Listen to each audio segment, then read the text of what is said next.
Have you ever heard a woman say with like an air of superiority and condescension, men are so hopeless. Men are just clueless when it comes to dating. I'm here to tell you that that is a lie. It's a myth that women perpetuate because they are blind to their own privilege. By watching this video to the end, you'll understand why women who make this claim are sexist and wrong. I'm going to explain that the reason why it appears as though men are the clueless ones when it comes to dating is because men are expected to adjust themselves to suit women, but not the other way around. If you've been paying attention to the dating market, then you know that young women are in far more demand than young men. Do you know what percentage of people on Tinder are men?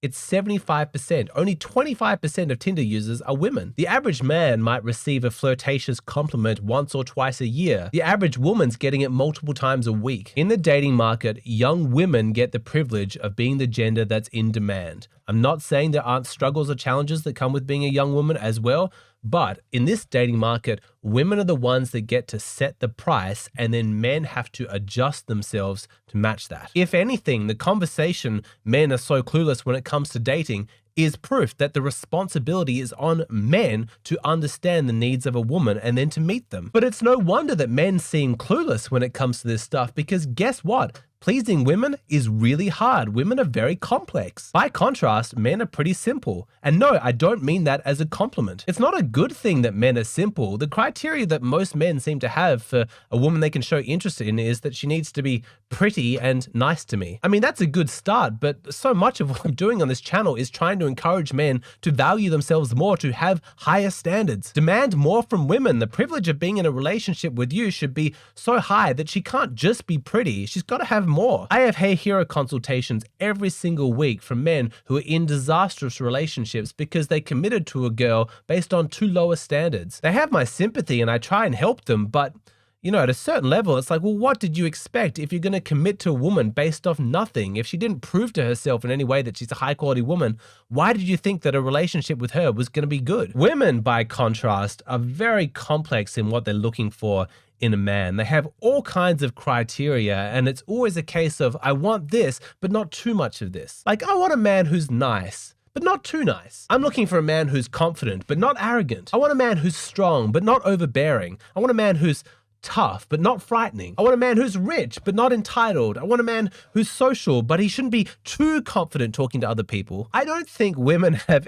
any conception of how confusing and difficult these standards are for most men to meet. To make matters worse, I'm not convinced that most women are even aware themselves of what it is that they want. They're mostly just navigating by feelings. And when they try and put that into cognitions, they can communicate to a man, this is what I'm looking for in a partner.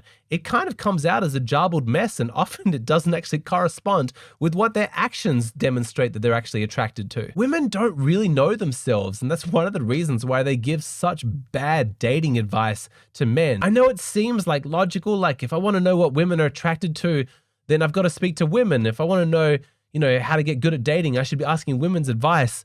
I know that seems logical, but really it just doesn't work. You've probably seen guys write this in my comment section that if you're wanting advice on how to catch a fish, you don't ask a fish, you ask a fisherman.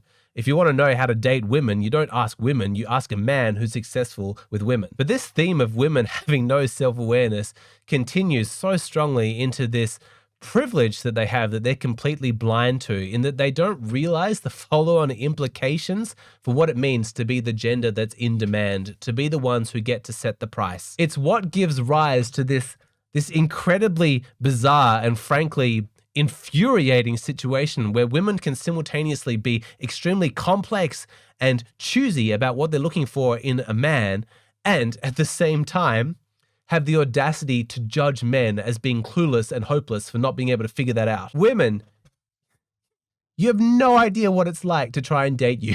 You have no idea. You being judgmental and critical of men and so blind to your own privilege is just exasperating. As a collective, women could not do what men do. Women couldn't even conceptualize what it would mean to adjust themselves to suit men to the same degree that men are doing that to suit women. The thought that there could be a competing set of values and standards doesn't even occur to them. They're women. My standards, like my subjective female standards, are the standards for dating. That's what's normal. That's what's reasonable. But imagine some alternate universe where men, young men, were the highly in-demand ones, and 75% of Tinder users were women chasing after that rare 25% of men. And suddenly considerations of the female value system or what she wants goes out the door. Men are now setting the price. And so the onus is on women to compete with other women to adjust themselves to try and suit the male preferences. Women cannot even begin to conceive what that would look like. A lot of women are not even aware of the sexual strategies that exist for men because,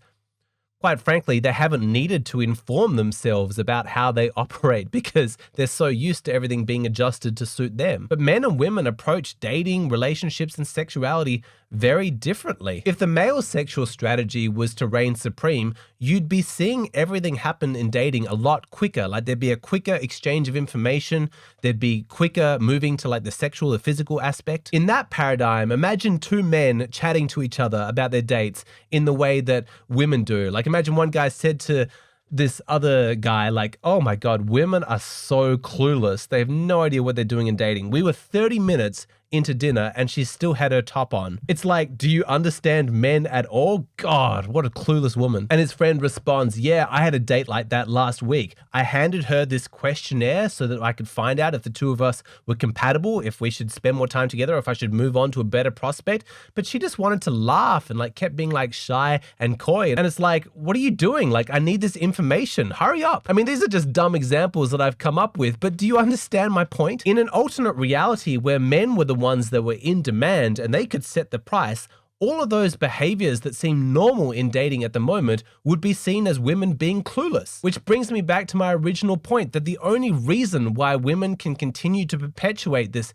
myth, this sexist lie that men are hopeless, men are just clueless when it comes to dating, is because they're so encaptured by the idea of their own supremacy. They're so blind to their own privilege that it doesn't even occur to them they're being privileged. It's just expected that men adjust themselves to suit them, the women. Now, please don't misunderstand me as saying women don't have any difficulties dating. They absolutely do. It's completely legitimate as a woman to be frustrated in the dating market. Some men come on too strong, some are too weak, some are too forward, some are too distant, some are too sexual, some are not sexual enough. Those are all legitimate complaints. I'm not saying that women don't have the right to complain. What I'm saying is, let us men join in. We have our own complaints. And please acknowledge the privilege that you have. When a man deviates from your preferences in any way, he is viewed as the problem. But that doesn't work in both ways. Anytime you deviate from a man's preference, that's also viewed as the man's problem, his mediocrity. Why can't he adjust his expectations? The privilege that you have as women is that our culture views your standards and your values as the objective standards. Now, this is probably not going to change because there are actually biological roots to this. It's not just a matter of culture, and it's naturally going to flow that way because you guys are the more in-demand ones, at least for young people. You're the gender in demand, and so you can set the price. But please drop this whole men are so clueless myth. It's sexist, and all it really reveals is your own entitlement. Some topics I really just can't cover on YouTube because they're going to get me demonetized, like this question: is sex inherently degrading to women? Fascinating discussion to be had about that question, but I've had to put that video on Patreon. That's where I have to put a lot of my more risque content. So if you want access to that, plus a whole bunch of other great videos, then please go and sign up on my Patreon. It's just $5. We have an amazing community, amazing content. I'd love to see you over there.